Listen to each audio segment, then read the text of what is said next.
आज की वाणी है 17/5/63 की।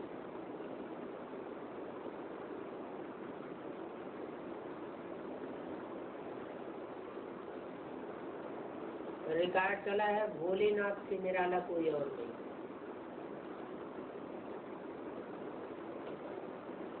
मीठे मीठे शीतली बच्चों ने गीत सुना। शिव को भोलानाथ कहा जाता है। किसका नाथ? जो भोले भाले बच्चे हैं उनका नाथ।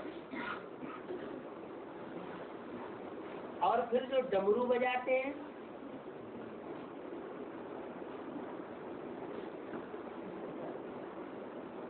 डमरू किसके सामने बजाते हैं?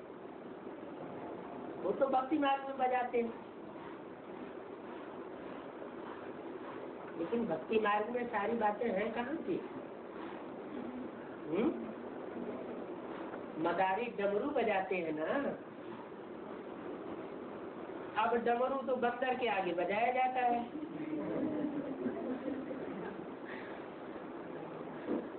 सेना भी किसकी प्रसिद्ध है? वानर सेना। राम की सेना बहुत प्रसिद्ध है। इस समय ये जो डमरू बजते हैं भक्ति मार्ग में, कौन से डमरू? कभी इधर की बातें कहेंगे, कभी उधर की बात कहेंगे। डमरू दोनों तरफ बजता है, दाईं ओर भी बजता है अगड़म, और बाईं ओर भी बजता है बगड़म। कुछ न कुछ अगड़म बगड़म करना है। तो वेद शास्त्र उपनिषद आदि ये जैसे बंदरों के आगे डमरू बजते हैं, इनसे कोई फायदा होने वाला नहीं है। इनसे जो वेद शास्त्र उपनिषद आदि के डमरू बजते हैं, इनसे कोई फायदा होने वाला नहीं है। कितने आश्रम हैं जहाँ जाकर के रहते हैं, परंतु उन आश्रमों में अहम ऑब्जेक्ट कुछ भी नहीं। समझते हैं गुरु लोग हमें वाणी से परे शांति धाम ले जाएंगे, इस विचार से जाकर रहते हैं कि यहाँ ही जाकर प्राण त्याग दें। परंतु वहां जाकर के प्राण त्यागने से भी कोई वापस तो जा नहीं सकता। वो तो अपनी अपनी भक्ति आदि सिखलाते हैं। कौन? आश्रम के जो भी गुरु आदि हैं वो अपनी भक्ति सिखलाते हैं। यहाँ तो बच्चे जानते हैं सच्चा सच्चा ये वानप्रस्थ है। क्या वानप्रस्थ माना? वान माना वाणी, प्रमाना प्रकट रूपेण, स्थ माने स्थिर हो जाए। ऐसी स्थिति जहाँ वाणी से प्रकट रूप में स्थिर हो जाए, वाणी की दरकार भी न पड़े, ऐसा सच्चा सच्चा वानप्रस्थ ये है। बच्चे हों, बूढ़े हों, जवान हों, सबका वानप्रस्थ है। क्यों? भक्ति मार्ग में तो 60 साल के हो जाते हैं तब वानप्रस्थ में जाते हैं। अभी बच्चे, बूढ़े, जवान सबका वानप्रस्थ क्यों है? क्योंकि ये सबका लास्ट जन्म है, ये सबका आखिरी जन्म है। बाप मुक्ति धाम ले जाने के लिए पुरुषार्थ कराए रहे। कहाँ ले जाने के लिए? दुख दर्दों की दुनिया से मुक्त स्टेज का अनुभव कराने के लिए बाप पुरुषार्थ कराए रहे हैं। ऐसा और कोई नहीं होगा जो सदगति अथवा वाणी से परे ले जाने का रास्ता बता दे। गति सदगति रास्ता तो एक ही है। बाप ऐसे नहीं कहते गृहस्थ व्यवहार को छोड़ करके यहाँ आकर के बैठ जाओ। सन्यासी क्या कहते हैं? जैसे हमने घर के सब छोड़ दिया है वैसे तुम भी हमारे चेले बन जाओ और आकर हमारी सेवा करो। बाप कहते यहाँ ऐसा कुछ नहीं कहते। हाँ, जो सर्विस लायक है उनको रखा जाता है,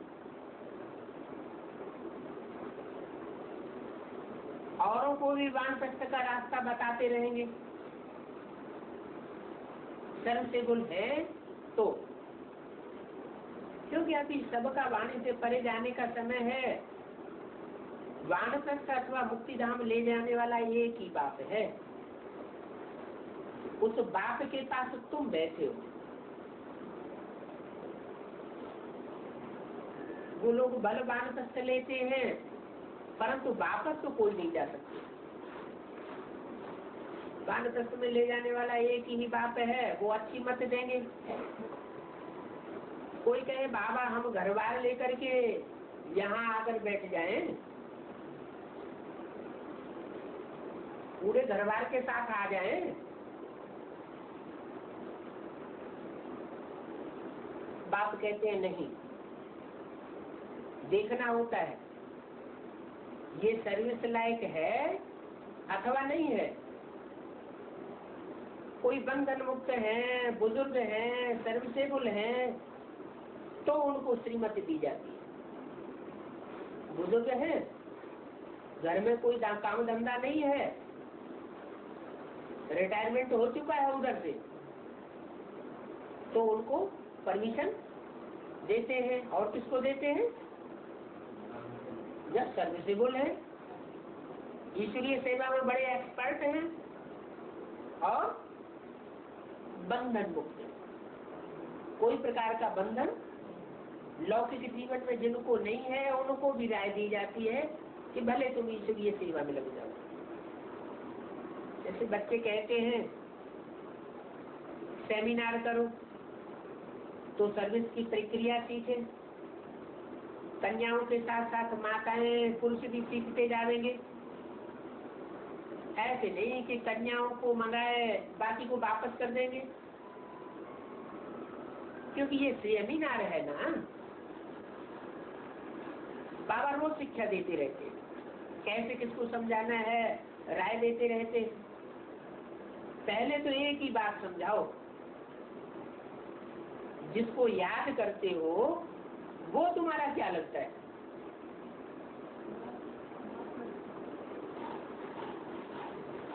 भगवान को तो याद करते हैं, लेकिन उनसे पूछो कि वो तुम्हारा लगता क्या है। अब लगता तो तब हो जब प्रैक्टिकल में मौजूद हो। अगर बाप है तो बाप से तो तुमको वर्षा मिलना चाहिए। तुम तो बाप को जानते ही नहीं हो, फिर वर्षा कैसे लोगे? कह देते हो सब में भगवान है, कण कण में भगवान है, तुम्हारे में भी है, मेरे में भी है, तो फिर बाकी सदगति में कौन ले जाएगा? सदगति दाता तो एक ही है। कह देते हैं कण कण में भगवान है, तो तुम्हारा क्या हाल हो जाएगा? अभी तुम बच्चे जानते हो, हम बाबा के सन्मुख बैठे और बाबा हमको लायक बनाए रहे हैं, कांटे से फूल बनाए करके साथ ले जाते हैं। बाकी और तो सब जंगल का ही रास्ता बताते हैं। बाप तो कितना सहज रास्ता बताते हैं, सेकंड में जीवन मुक्ति गाई हुई है। वो बात कोई झूठ हो रही है? कौन सी बात कि 1 सेकंड में जनक को जीवन मुक्ति मिली? बाबा कहा यानी तुम जीवन मुक्त हो गए, लेकिन दिल से कहा हो। अंदरूनी दिल से अगर ये आता है कि हमारा बाबा है, तो जैसे जीवन मुक्त हो गए। बाप पहले पहले अपने घर ले जाते हैं, अपने घर ले जाते हैं। कहाँ? वानप्रस्थ में। वाणी से जो परे धाम है, मुक्ति धाम, वहां ले जाते हैं। पहले पहले वहां ले जाते हैं, फिर बाद में है? बाद में फिर नई दुनिया में भेज देते हैं, जीवन मुक्त धाम में भेज देते हैं। तुम सब अपने घर को भूले हुए हो ना, तो पहले घर ले जाते हैं। कहते भी हो गॉडफादर सभी मैसेंजर्स को भेज देते हैं धर्म स्थापन करने के लिए। जब वो भेज देते हैं मैसेंजर्स को, तो खुद तो नहीं आते हैं ना उस समय, तो सर्वव्यापी कैसे हुआ? ऊपर से भेज देते हैं ना।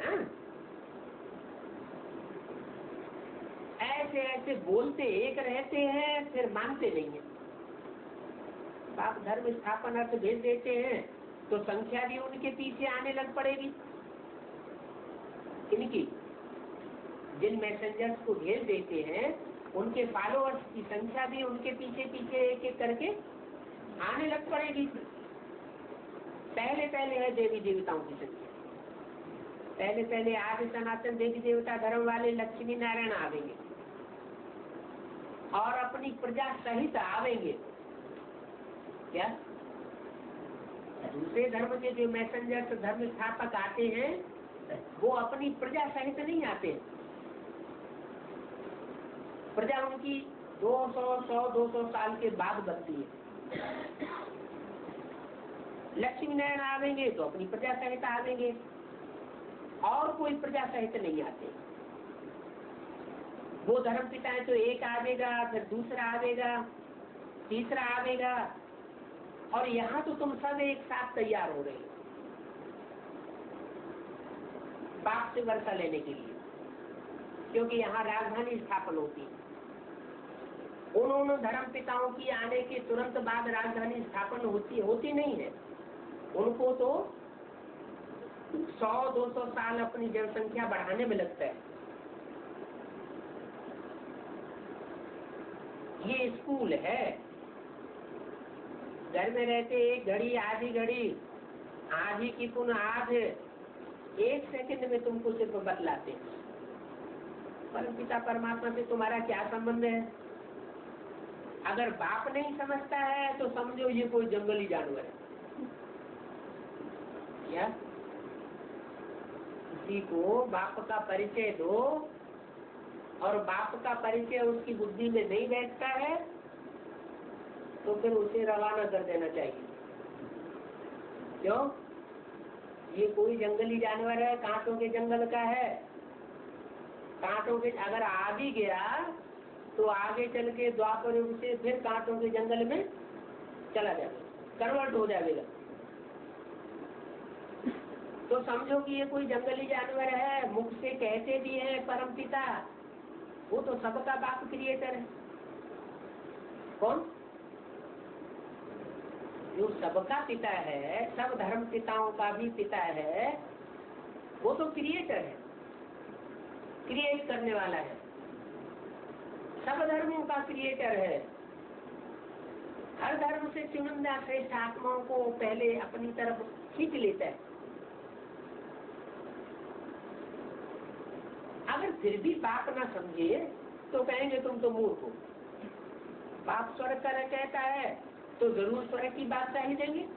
हेवनली गॉड फादर कहा जाता है, हेवन का कहता है तो हेवन ही ले जाएंगे ना। नर को नारायण बनाने वाला राजयोग मशहूर है। नर को क्या बनाए देता है? नारायण जैसा देवता बनाए देता है। नर कहा जाता है मनुष्य को, मनुष्य कहा जाता है विकारी को। नारायण है निर्विकारी। विकारी मनुष्य को निर्विकारी देवता बनाना ये एक परम पिता परमात्मा का कार्य है। कोई मनुष्य गुरु ये काम नहीं कर सकता। नर को नारायण बनाने वाला राजयोग है। ये सत्यनारायण की कथा भी है, अमर कथा भी है, तीसरी की कथा अर्थात तीसरा नेत्र मिलने की कथा भी है। तुम समझते हो बाबा हमको वर्षा दे रहे हैं, बाप श्रीमत देते हैं, उनकी मत से जरूर कल्याण होगा।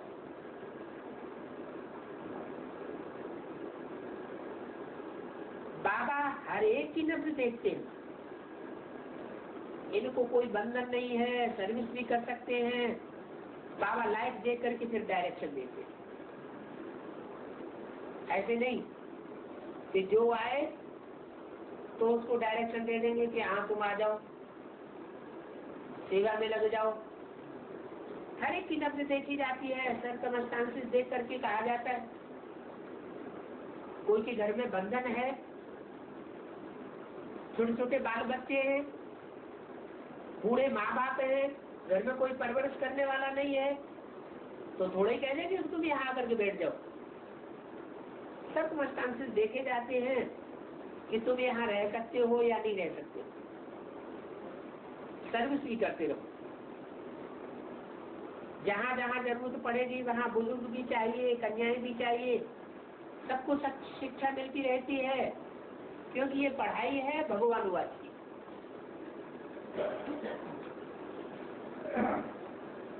17:5-65 की वाणी का दूसरा पेज। भगवान कहा जाता है निराकार, इसको कहा जाता है बिंदी को है। निराकार माने बिंदी, बिंदी को भगवान कहा जाता है नहीं। क्यों?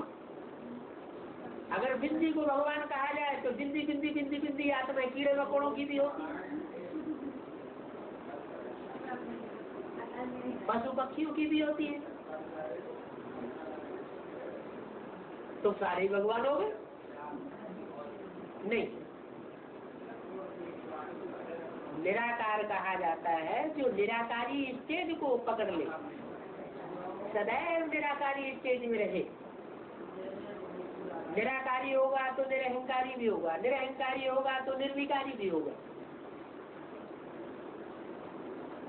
उसको कहा जाता है सद्गुरु निराकार। तो बोला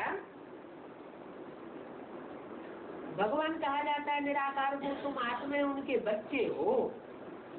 मन तुम कभी निराकारी स्टेज धारण करते हो, कभी निराकारी स्टेज को धारण नहीं कर पाते। प्रैक्टिस कराने आता है आप समान बनाने के लिए कि तुम भी उसे निराकारी स्टेज को पकड़ो तो मनुष्य से देवता बन जाते। तुम कहते हो गॉड फादर, तो उनको फिर सर्वव्यापी थोड़े ही कहेंगे। लौकिक बाप सर्वव्यापी होता है क्या? नहीं। तुम फादर कहते हो, फिर गाते भी हो पतित पावन बाप है, तो जरूर यहाँ आए पावन बनावेंगे ना। क्या कहा है? न कि यहाँ आवेंगे ब्रह्मा के तन में और वाणी सुना करके चले जावेंगे, फिर देहधारी धर्म गुरु बैठ करके पावन बनाते रहेंगे। है? ऐसा तो नहीं हो सकता। ये तो बाप का ही टाइटल है पतित पावन। कोई मनुष्य गुरुओं का या गंगाओं का या जमुनाओं का ये टाइटल नहीं हो सकता। तो बच्चे जानते हो हम पतित से पावन बन रहे। बाप कहते हैं मेरे 5000 वर्ष बाद फिर से आए मिले हुए बच्चों, तुम फिर से वर्षा लेने आए। क्या जानते हो राजधानी स्थापन हो रही है। जैसे मम्मा बाबा शिव बाबा से वर्षा लेते हैं, हम भी उससे वर्षा लेते हैं। तो फॉलो करो। किसको? मम्मा बाबा को फॉलो करो। मम्मा बाबा जैसी सर्विस भी करके दिखाओ। मम्मा बाबा नर से नारायण बनने की कथा सुनाते हैं, हम फिर कम क्यों बने? बना? मम्मा बाबा तो नर से नारायण बनते हैं कि नहीं बनते हैं?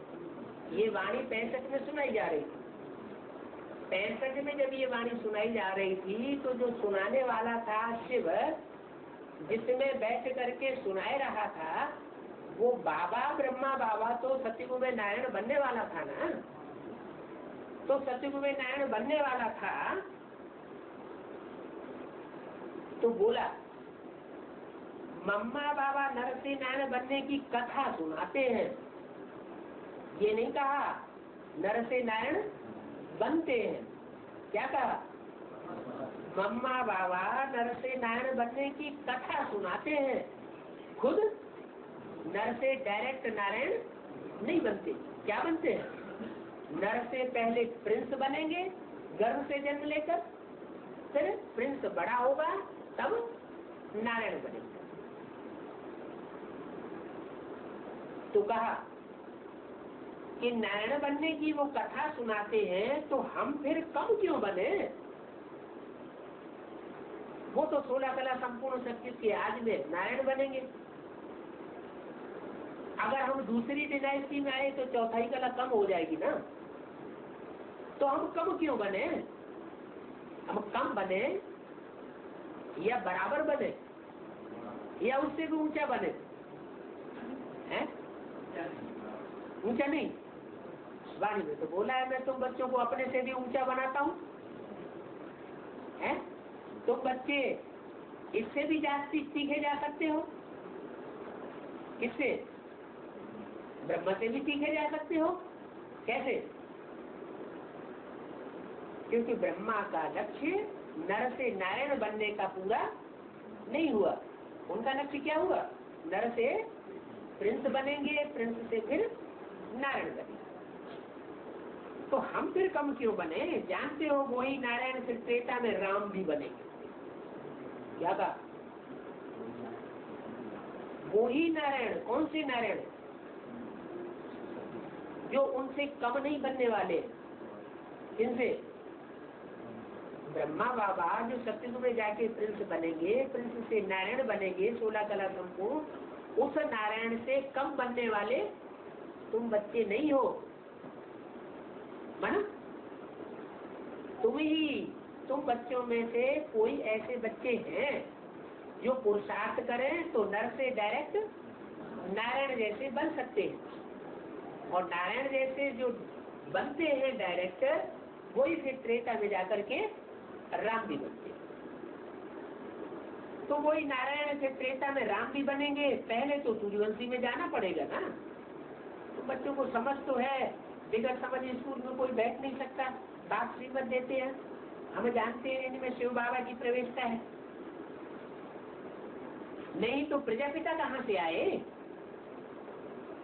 क्या कहा? हम जानते हैं कि इनमें शिव बाबा की प्रवेशता है। किनमें? ब्रह्मा बाबा में शिव बाबा की प्रवेशता है।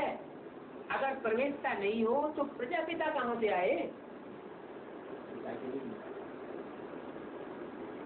बोला ब्रह्मा तो सूक्ष्म बदनवासी है,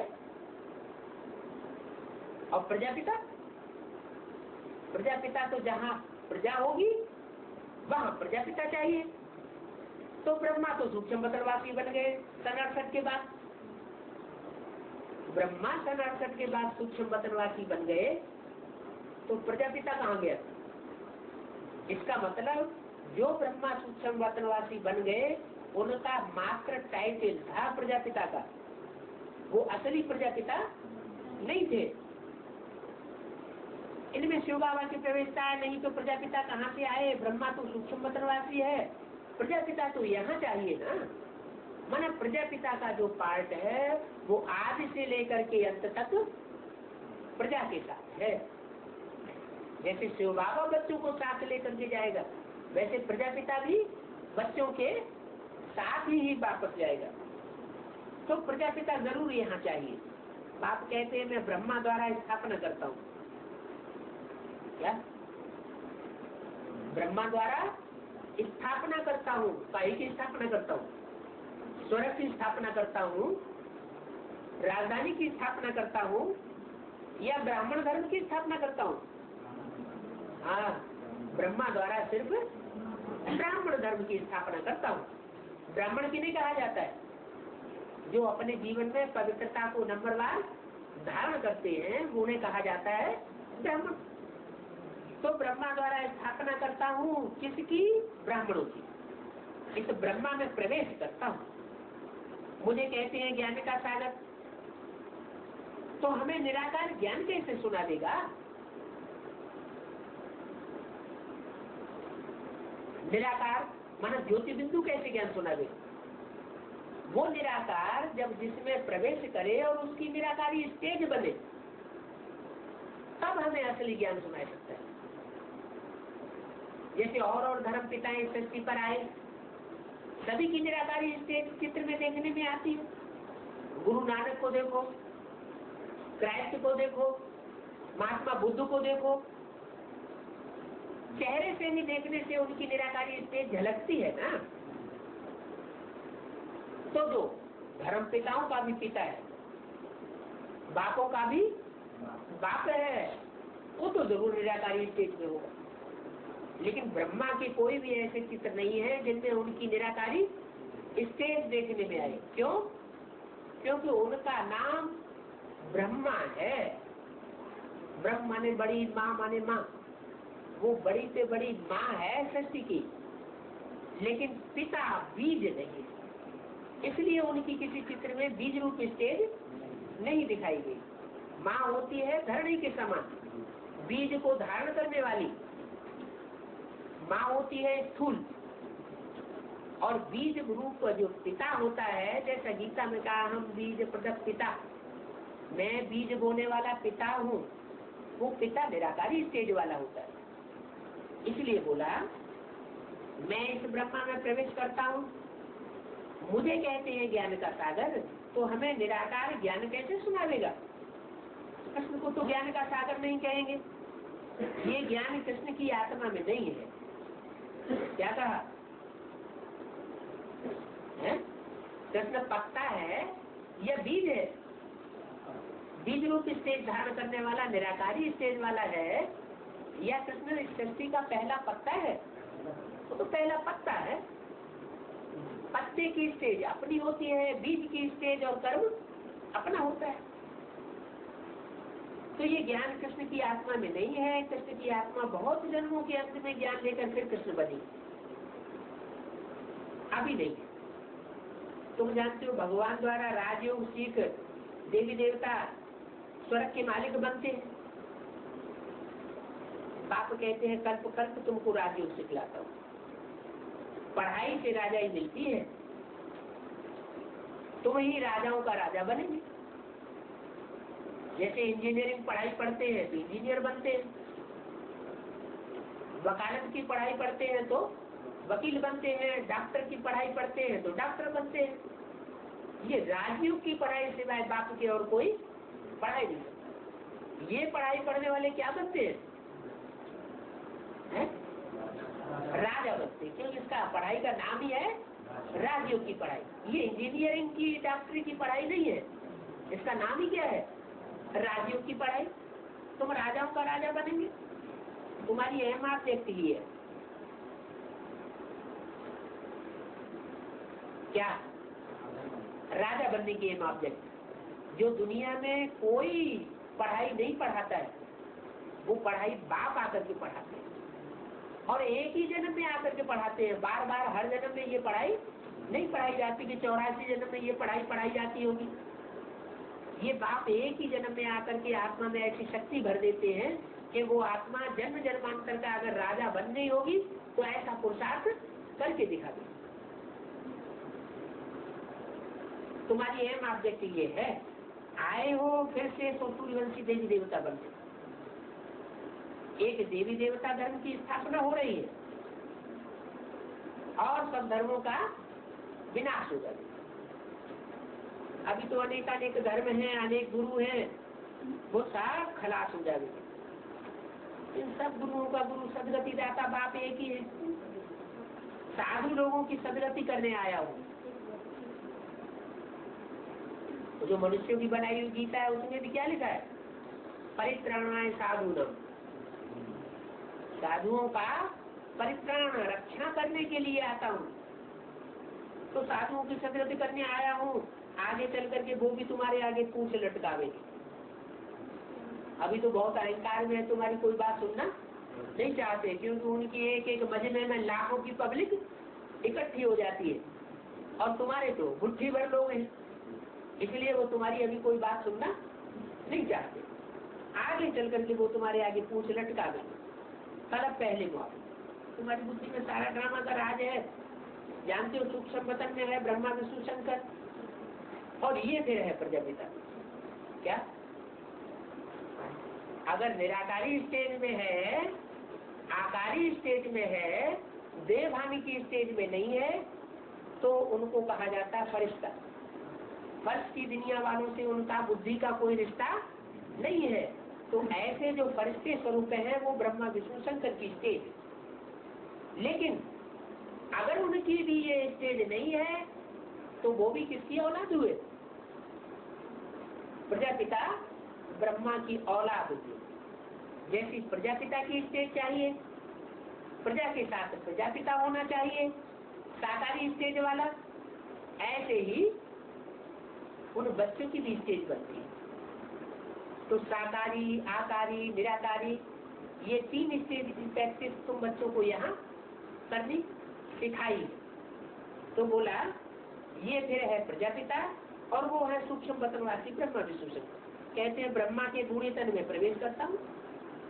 इनको भी कहते हैं तुम बच्चे भी ब्राह्मण हो, तुम पर कलश रखता हूँ। क्या? तुम पर ज्ञान का कलश रखता हूँ और ये बीच में सुन लेता है। सन 65 की बात बताई। जिनको सुनाता है डायरेक्ट उन पर ज्ञान का कलश रखता है, और ये बीच में माने कौन कौन बीच में सुन लेता है?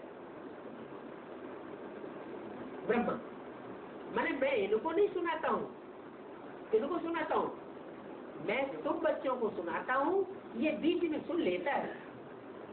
क्यों? इनको क्यों नहीं सुनाता हूँ? क्योंकि गुरु ने बोला है ब्रह्मा को बाबा बेबी बुद्धि कहते हैं। क्या? क्योंकि बच्चा होता है छोटा, उसको जो कुछ सुना दो वही बात रिपीट करता रहेगा, है? बुद्धि में कोई नई बात क्रिएट नहीं करेगा।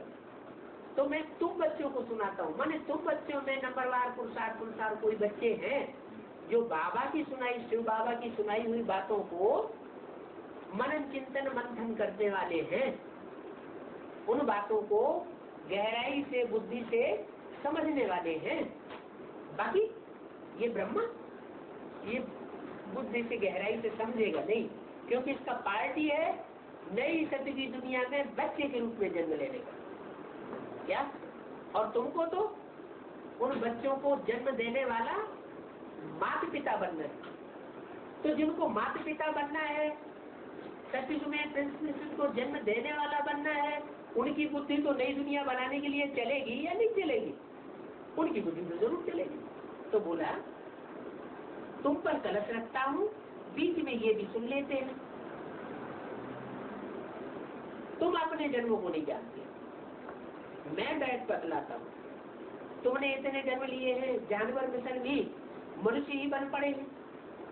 इस समय ये दुनिया रौरव नरक है, बाकी ये कोई नदी नहीं है जिसको नरक कहा जाए। गरुड़ पुराण में तो बहुत बातें लिख दी हैं।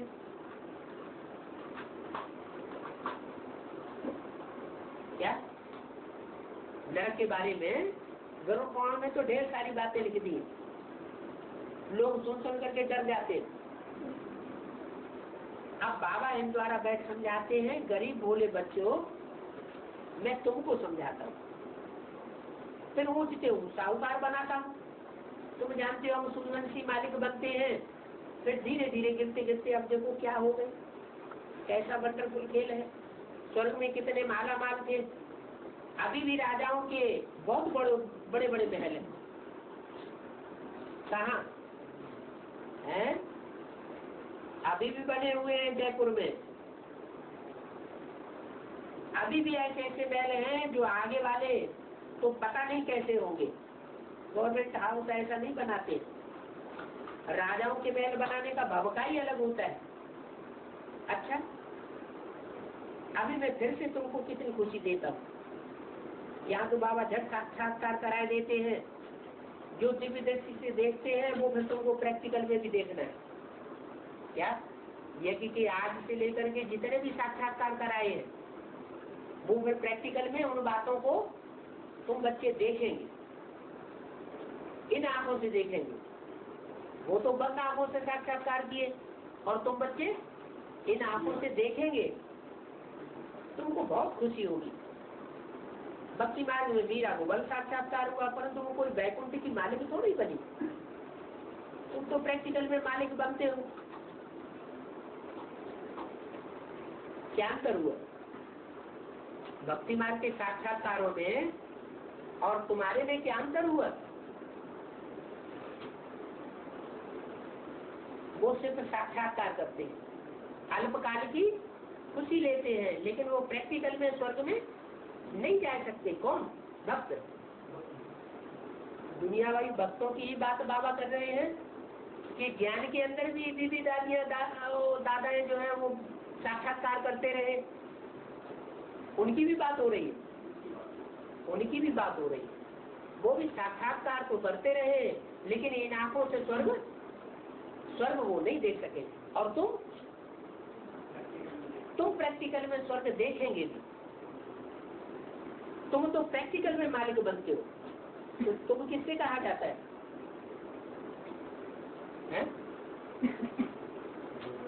तुम उससे कहा जाता है जिससे सामने बैठ करके बात की जाती है।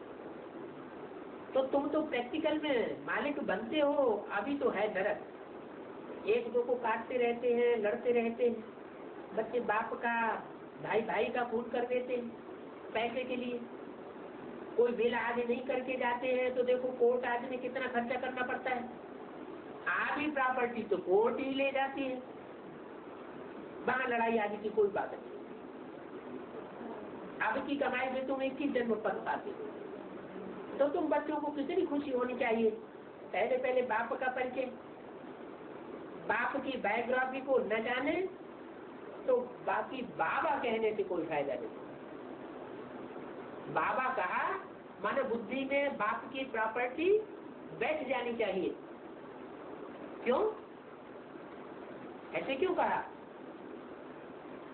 जब तप दान पुण्य आदि करते करते भारत की देखो क्या हालत हो गई, परंतु समझते कोई नहीं है।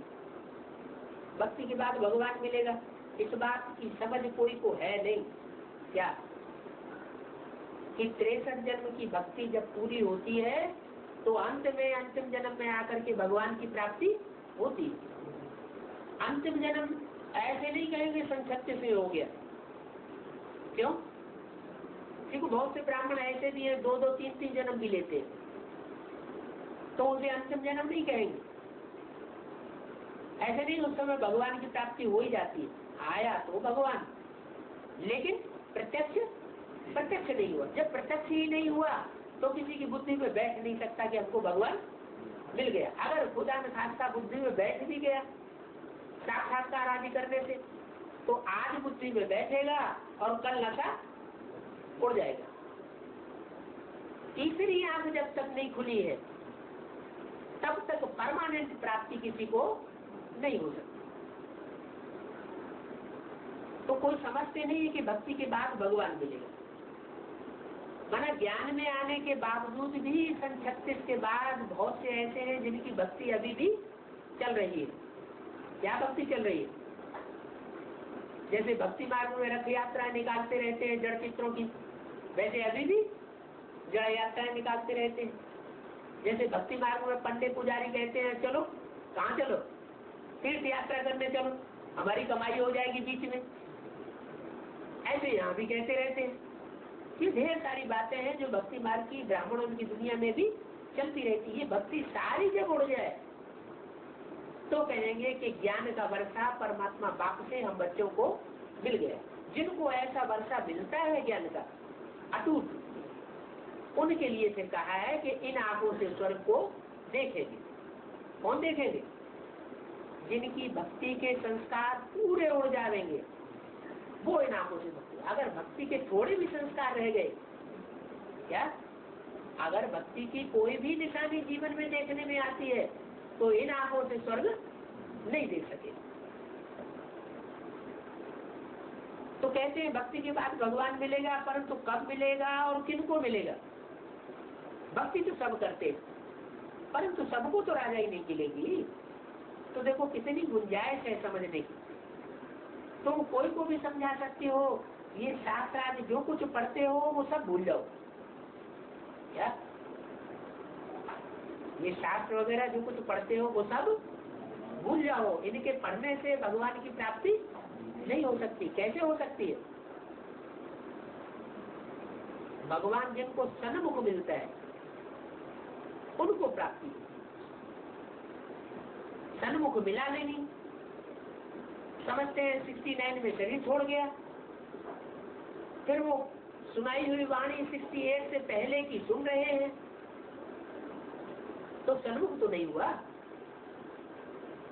चलो टैप रिकॉर्डर से भी सुन रहे हो तो भी सन्मुख नहीं कहेंगे। यहाँ तो बोला जो सन्मुख सुनते हो वो ही प्राप्ति कर सकते हैं। तो बोला तुम कोई को भी ये बातें समझा सकते हो, ये साथ जो कुछ पढ़ते हो तो भूल जाओ, जीते जी मरो। ब्रह्म तो तत्व है, उस ब्रह्म तत्व से वर्षा नहीं मिल सकता। क्या ब्रह्म जड़ तत्व है, उस जड़ तत्व में आत्माएं निवास करती है। ऐसे ही ब्रह्मा भी जड़त्व बुद्धि वाला है, उसके बुद्धि रूपी पेट में आत्माएं रहती है। बुद्धि रूपी पेट से आत्माओं का जन्म होता है ब्राह्मण के रूप में, लेकिन उनसे वर्षा नहीं मिल सकता। माने माँ से वर्षा नहीं मिलता है। ब्रह्म तत्व है, उनसे वर्षा नहीं मिल सकता। वर्षा तो बाप से ही मिल सकता है। बच्चे जानते हैं हम बेहद के बाप से बेहद का वर्षा कल्प पहले मुआफिक ले रहे, कल्प लेते हैं, कोई नई बात नहीं है। अभी नाटक पूरा हुआ, ये पुराना टोला छोड़ करके हम सबको वापस जाना है। क्या ये 84 का चक्कर अब पूरा हो गया? 84 का चक्कर पूरा होना है तो सबको अपने अपने शरीर छोड़ करके वापस सुप्रीम सोल बाप के पास पहुंचना है, सुप्रीम एबोर्ड में पहुंचना है, सोल वर्ल्ड में पहुंचना है। जितना जितना याद करेंगे अंतमति सुगति हो जाएगी। अगर अभी आत्म की स्थिति को याद नहीं करेंगे, आत्मा को याद नहीं करेंगे, आत्मा के बाद परमात्मा को याद नहीं करेंगे, तो वो स्थिति नहीं बनेगी जो जितनी बननी चाहिए। अंतमते सुगति का मतलब क्या हुआ? अभी हम जितनी प्रैक्टिस कर लेंगे आत्म की स्थिति, उतनी ही अंत में हमारी पक्की हो जाएगी। और वो स्थिति अगर हमारी पक्की हो गई तो हम अव्वल नंबर में पहली रो में अपना हिस्सा, अपना वर्षा ले सकते हैं। इसको कयामत का समय कहा जाता है। पाप आत्माओं का हिसाब किताब चुकतू होने है। क्या कयामत के समय में हिसाब किताब किसका चुकतू होगा? जिन्होंने बहुत पाप किए हैं 63 जन्मों, उनका कयामत के समय में फिर हिसाब किताब धर्मराज के सामने चुकतू होता है। और जिन्होंने पुण्य किए हैं वो आत्माएं अपने पुण्यों के फलस्वरूप यही परमात्मा बाप से पढ़ाई पढ़ करके अपनी खुशी का प्रारब्ध प्राप्ति रहती है। उनको कयामत के समय में कोई दुख नहीं हो सकता। तो पापात्माओं का हिसाब किताब चुकतू होना है। अभी तुम बच्चों को पुण्यात्मा बने, और बनना भी कैसे? योग बल से। योग बल से पुण्यात्मा बनना है। अभी कोई पुण्यात्मा है नहीं, बनना है। श्रीमत पर तुम पुण्यात्मा बनते हो, बाकी जाना तो सबको है। क्योंकि इस बम्बोर को आग तो जरूर लगेगी, आत्मा वापस चली जाएंगी। एक धर्म की स्थापना होनी है तो जरूर अनेक धर्म वापस चले जाएंगे, शरीर थोड़े ही साथ ले जाएंगे। क्या परम धाम जाने वाले कोई भी शरीर वापस नहीं ले जा सकते। देह सहित कैसे जाएंगे?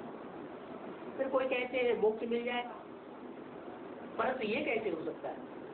क्या मोक्ष माना इस धरती पर फिर कभी आना ही ना पड़े, ऐसा मोक्ष कभी नहीं मिल सकता। वो साधु सन्यासी भी यही बात सिखाते हैं, उनकी बुद्धि में यही बात बैठी हुई है कि हम तो मोक्ष में जाएंगे, फिर हम जन्म मरण के चक्र में कभी आवेंगे ही नहीं। एक तरफ कहते हैं भगवान कल्प कल्प इस सृष्टि पर आता है, तो भगवान को इस सृष्टि पर बंधन में बांध दिया, और खुद कहते हैं कि हम हमेशा के लिए मुक्त हो जाएंगे। ये कैसे हो सकता है? इस ड्रामा की एंड नहीं होती। ये ड्रामा बना बनाया है तो सदा काल की मोक्ष नहीं हो सकती। ये ड्रामा सदैव चलता रहता है, अनादि चक्र फिरता है। ड्रामा को मनुष्य ही जानेंगे। जो जानवर बुद्धि होंगे वो इस ड्रामा की गहराई को नहीं समझ सकेंगे, नहीं जानेंगे। जानते हो मनुष्य क्या है? जानते हो तो मनुष्य कहलाए, नहीं जानते हो तो गोया जानवर से नहीं बदतर। ये चक्र कैसे फिरता है तो राज बाप आकर के समझाते हैं। हमारा ट्रेडमार्क ही है चक्र। क्या हमारा ट्रेडमार्क है? सृष्टि चक्र। त्रिमूर्ति भी हमारा ट्रेडमार्क है। ब्रह्मा विष्णु शंकर, इन तीनों की जो युति है ये भी हमारा ट्रेडमार्क है। और साथ साथ ये त्रिमूर्ति कैसे इस सत्य रूपी चक्र में चक्र लगाती है वो भी हमारा चक्र भी ट्रेडमार्क। गवर्नमेंट भी ये निशानी रखती है। कौन सी निशानी? चक्र की। अशोक चक्र निशानी है। अशोक की लाट दिखाते हैं उसमें भी चक्र दिखाते हैं, झंडा दिखाते हैं उसमें भी चक्र दिखाते हैं। परंतु हमारा चक्र अलग है। हमारा चक्र अलग है और उनका अलग है। हमारे चक्र में क्या खासियत है? हमारे चक्र में कितनी अड़े हैं? 4 आ रहे हैं, सतयुग, त्रेता, द्वापर, कलयुग। उन्होंने फिर चरखा लगा दिया है। तो ये सब बातें समझानी पड़े कि हमने चक्र क्यों रखा है, ट्रेडमार्क, और उन्होंने फिर चरखा क्यों लगा दिया, निशानी है। उन्होंने, गांधी जी ने कौन सी निशानी लगाई, चरखा घुमाओ तो पेट पूर्ति होती रहेगी। यहाँ फिर हम क्या घुमाएं जो हमारी 84 जन्मों की पेट पूर्ति होती रहेगी। हम यहाँ जितना शक्ति चक्र अपनी बुद्धि में घुमाएंगे, 84 का चक्र बुद्धि में घुमाएंगे, उतनी हमारी ऑटोमेटिक पेट पूर्ति 84 जन्म तक होती रहेगी। तो ये सब बातें समझानी पड़े। उनका चरखा है 1 जन्म की पेट पूर्ति करने वाला, और हमारा चक्र है 84 जन्मों की पेट पूर्ति करने वाला। जब जाति समझने लग पड़ेंगे तो तुम्हारी वृद्धि होने लग पड़ेगी। ये तुम्हारा बहुत ऊंच धर्म है, लेकिन अभी इसको चिड़िया खा जाती है तो ऊंचा धर्म, लेकिन अभी इसको चिड़िया खा जाती है। क्यों?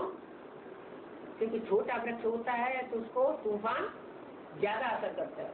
जब उसकी जड़ें गहरी हो जाती हैं तो तूफान असर नहीं कर पाता। और धर्म वालों को चिड़िया नहीं खाती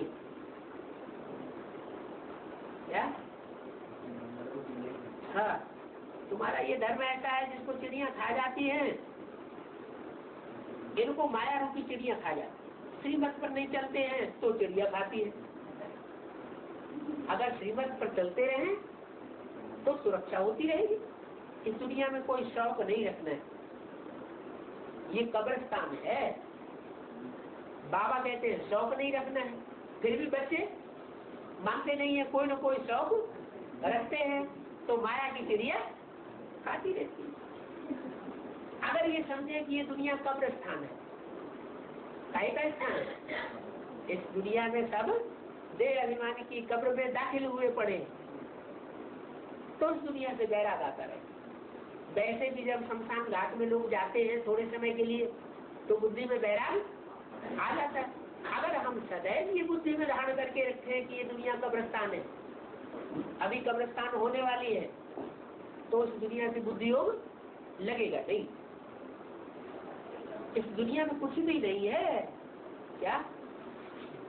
इस दुनिया में कुछ भी नहीं है। लोग समझते हैं कि हम इस दुनिया में सुख भोग लें, लेकिन ये सुख भी कैसा है? अल्पकाल क्षण भंगुर सुख। सुख का नाम क्या दिया है? काग विष्टा समान सुख है। काग विष्टा समान क्यों कहा है?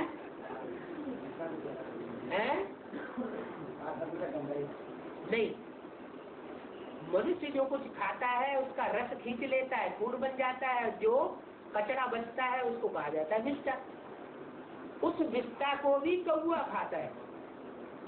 उस विष्टा में से भी कौआ रस निकालता है, और रस निकाल के उसका मांस, मज्जा, खून, हड्डी उसकी बनती है। थोड़ा सा उसको हल्का सुख मिलता है कौवे को उस विष्टा में से। और कौआ जो कुछ खाता है उसका भी जो कचरा निकलता है उसको कहा जाता है काग विष्टा समझ। तो आज की जो दुनिया के सुख हैं वो कैसे हो गए? जैसे कौए की विष्टा हो गई। इस दुनिया के सुख भोगने की कोई भी इच्छा नहीं करनी चाहिए। इसमें कुछ भी नहीं है। पुरानी दुनिया से क्या लागत रखती है? पुरानी दुनिया के सुखों से कोई लागत नहीं। जब मकान पुराना हो गया, टूट गया, बाप आया हुआ है, नए मकान की रचना कर रहा है, तो पुराने मकान से कोई की दिल लगती है क्या? है? सबकी बुद्धि योग चला जाता है। नए मकान बनेगा, उसमें रहेंगे ठाट से। तो पुरानी दुनिया में लागत नहीं रखनी है। ये बातें तुम्हारी बुद्धि में है, और दुनिया वालों की बुद्धि में ये बातें नहीं है। अमेरिका में भी जो सेंसिबल हैं वो समझते हैं कि कोई प्रेरक शक्ति है जो हमसे ये एटमिक एनर्जी तैयार करवाए रही।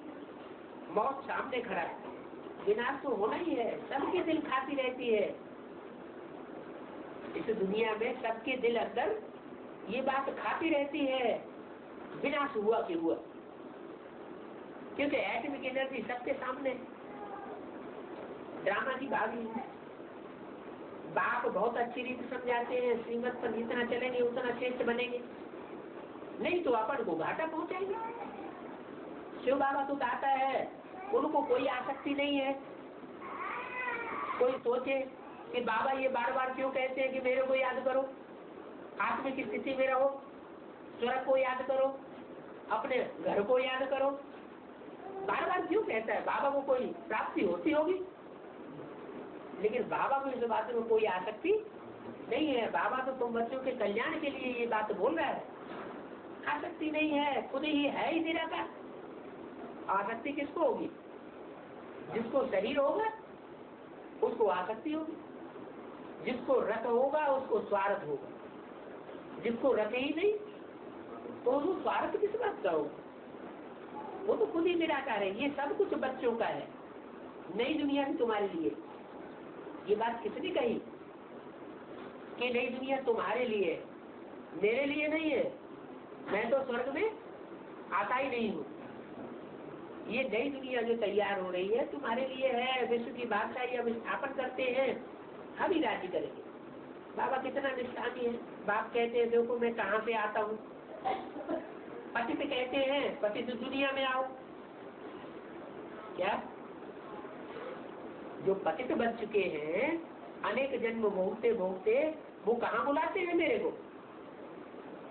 है पतित दुनिया में बुलाते हैं। कोई स्वर्ग में भगवान बाप को बुलाता है क्या? कोई नहीं बुलाता। कहते भी है दुख में सुमिरन सब करे, सुख में करे न कोई। स्वर्ग में कोई मेरे को याद नहीं करेगा। जब दुखी हो जाते हैं तो कहते हैं कि हे पतित पावन बाप, इस पतित दुनिया में हमको आकर उठाओ, हमको आए पतित से पावन बनाओ। तो बाप को आना पड़ता है, माना खुशी खुशी नहीं आते, मजबूरी है। मेरे को बच्चों को पतित से पावन बनाने के लिए आना पड़ता है। ये पतित शरीर है, अच्छी रीति धारणा करनी चाहिए। है? आना पड़ता है, ये क्यों कहा है? कोई बच्चे ये चाहेंगे कि हमको संगी साथी बूढ़ा बाड़ा खुल्लू खुल खुल खुल करने वाला मिल जाए? है? सब क्या चाहते हैं? हमको संगी साथी कैसा मिले? अच्छा मिले ना। और बाप को कैसे शरीर मिलते हैं? बाप जिस तन में प्रवेश करते हैं वो भी 84 जन्म पुराना से 5000 वर्ष पुराना बुढ़ा मिलता है, उसमें प्रवेश करते हैं। सरे लड़ाई चोले में प्रवेश करते हैं। ये पतित शरीर है, इसमें आना पड़ता है। मेरे को इस पतित शरीर में आना पड़ता है, मेरी मजबूरी है कि मुझे पतित शरीर में ही वानप्रस्थ अवस्था में आना पड़ता है। अच्छी रीति धारणा करनी चाहिए, समझाना चाहिए। और इन बातों को समझेंगे वो जिनका शिव बाबा के साथ पूरा लव रहता है। अगर शिव बाबा के साथ पूरा लव नहीं होगा तो इन बातों को पूरा पूरा समझ भी नहीं सकेंगे। बाबा को याद करेंगे तब तो बुद्धि का ताला खोलेगा। क्या बाबा को याद ही नहीं करेंगे तो निराकारी स्टेज कहाँ से बनेगी? निराकारी स्टेज नहीं बनेगी तो देहवान भरा रहेगा बुद्धि में, आत्मा में देहवान भरा रहेगा तो ताला बुद्धि का खुल नहीं सकता। तुम डबल सेंट्रोनिस्ट हो, तन मन धन सभी कुछ देते हो, अविनाशी ज्ञान रतन भी देते हो।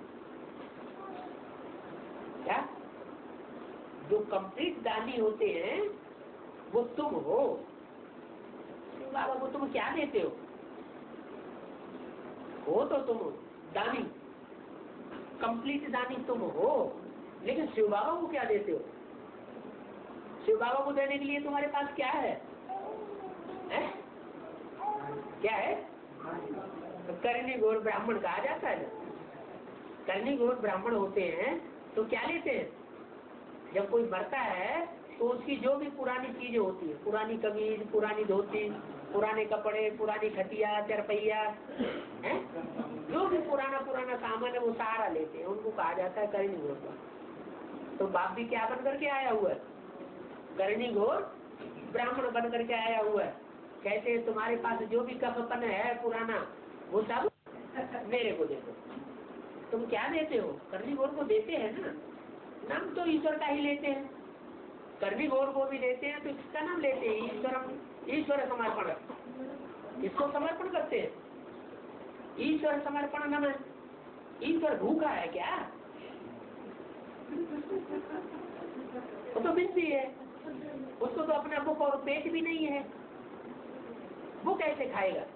वो कैसे पहनेगा? ईश्वर भूखा है क्या? रामकृष्ण समर्पण करते हो? अगर समर्पण भी करते हैं, यज्ञ में भी दान पुण्य करते हैं, तो किसको देते हैं? राम और कृष्ण जो साकार शरीरधारी है, जिनमें वो निराकार प्रवेश करता है, उसको देते हैं या निराकार को देते हैं? किसको देते हैं? जिसमें प्रवेश करता है उसी को देते हैं ना। तो रामकृष्ण समर्पण करते हो, दोनों को भिखारी बना दिए। रामकृष्ण को देते हो, माना वो कौन हो गए? रामकृष्ण भी कौन हो गए? भिखारी हो गए। अरे सृष्टि की इतनी ऊंचा पार्ट बजाने वाली आत्माएं, हीरो हीरोइन पार्टधारी आत्माएं, उनको तुम समझते हो कि हम इनको देते हैं? वास्तव में न तुम शिव बाबा को देते हो और न रामकृष्ण की श्रेष्ठ से श्रेष्ठ आत्माएं जो इस सृष्टि पर मानी जाती हैं, वो तुमसे लेने के लिए भिखारी बनकर आई हुई है। तुम किसको देते हो? तुम जो भी देते हो वो अपने लिए देते हो, अपना भाग्य बनाने के लिए देते हो, तुम किसी को देते नहीं। तो दोनों को तुमने भिखारी बना दिया है। अच्छा, मीठे मीठे सिकिले बच्चों को बाप दादा का याद प्यार बोलवा दिया। ऐसे बच्चों को है? याद प्यार भी कैसे बच्चों को देते हैं? क्रोध करने वाले बच्चों को नहीं, जिनके लिए अव्यक्त वाणी में बोल दिया अगर क्रोध करने वाले होंगे तो आगे चल के बाप दादा उनसे नहीं मिलेंगे। किनसे मिलेंगे? जिन्होंने क्रोध त्यागा होगा उनसे ही मिलेंगे। जिससे वे कहते हैं कि हम काम क्रोध लोगों को धारण नहीं करेंगे, लेकिन काम क्रोध धारण करते रहते, उनसे नहीं मिलेंगे। तो मीठे मीठे सिकीले बच्चों से, ऐसे बच्चों से मिलते हैं जो मीठे मीठे बन जाते हैं, आत्मिक स्थिति में रहते रहते जिनकी स्थिति आत्मिक बन जाती है। आत्मिक स्थिति जिनकी बनती है उनमें मिठास आ जाता है। देहभान जितना रहता है तो वो अपने को भी दुख देता है और दूसरों को भी दुखी करता रहता है। तो ऐसे कड़ुओं बच्चों को मैं याद प्यार नहीं दे रहा हूँ। किनको दे रहा हूँ? मीठे मीठे बच्चों को। और फिर कैसे बच्चों को? सिकीले दे बच्चों को। सिकीले दे माना कोई बच्चा खो जाता है ना, और फिर बहुत बड़ा हो जाता है, छोटा बच्चा खो गया, फिर माँ बाप को वो बच्चा मिला ही नहीं, और बहुत वर्षों के बाद जब वो बच्चा बड़ा हो गया तब मिला जाके, तो उससे बड़े सिक से मिलते हैं, बड़े प्यार से मिलते हैं, तो कहा जाता है सिकिलदा बच्चा। सिकिलदा माने बहुत लंबे समय से खोया हुआ बच्चा है और बहुत लंबे समय के बाद आप मिला है जाकर, तो उसका कहा सिकिलदा। तो तुम कब खो गए थे? कब खो गए? 5000 साल पहले, यज्ञ के आज में नहीं है। 5000 साल पहले की बात कहेंगे सिकिलदा बच्चा है? 5000 साल पहले की बात थोड़ी कहेंगे, कब की कहेंगे? हाँ, यज्ञ के आज में जो बच्चे बिछुड़ गए थे वो अभी फिर आकर के प्रैक्टिकल बाप से वर्षा ले रहे हैं, सन्मुख पढ़ाई पढ़ रहे हैं। मैं उन बच्चों से आकर के मिलता हूँ, उन बच्चों को डायरेक्ट आकर के वर्षा देता हूँ। अच्छा, अब ये बूढ़े बाबा कहेंगे कि मेरी तो उम्र ही 80 साल की हो गई। कितनी हो गई उम्र है? कितनी उम्र हो गई है? 70 साल। और 70 साल तो ये को हुए नहीं, तो ये तो थे ही नहीं है। तो भले ये शिव बाबा के सामने ये भी नहीं थे, लेकिन राम वाली आत्मा के साथ रहे होंगे है। राम वाली आत्मा तो सूर्यवंशी है, हाँ, तो उस आत्मा के साथ रहे हैं, इसलिए इनको भी क्या कहेंगे? सिकील थे। बहुत बहुत समय के बाद मिले हुए सिक से मिलते हैं। ओम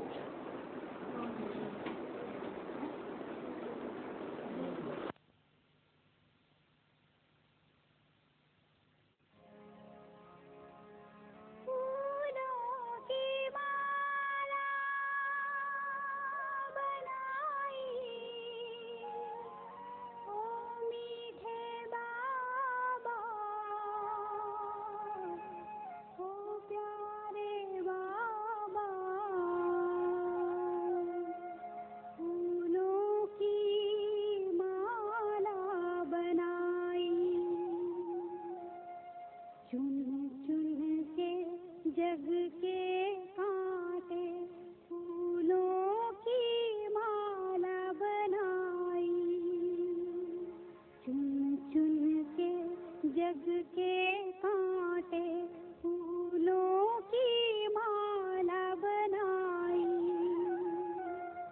बीच भंवर में डूबती नैया, बीच भंवर में डूबती नैया तूने पार लगाई।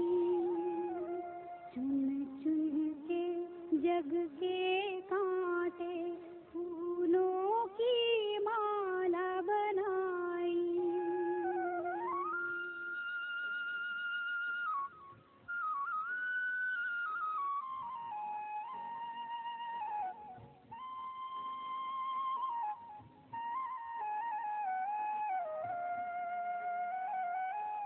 ज्ञान चंद्रमा तूने कर दी धरती पे रिमझिम। ज्ञान चंद्रमा तूने कर दी धरती पे रिमझिम सितारों की। वीरानों में लाई तूने की, वीरानों में लाई तूने खुशबू स्वर्ग बहारों की। पत्थर से बने हीरे मोती, पत्थर से बने हीरे मोती तेरी श्रीमत पाई। चुन चुन के जग के कांटे फूलों की माला बनाई।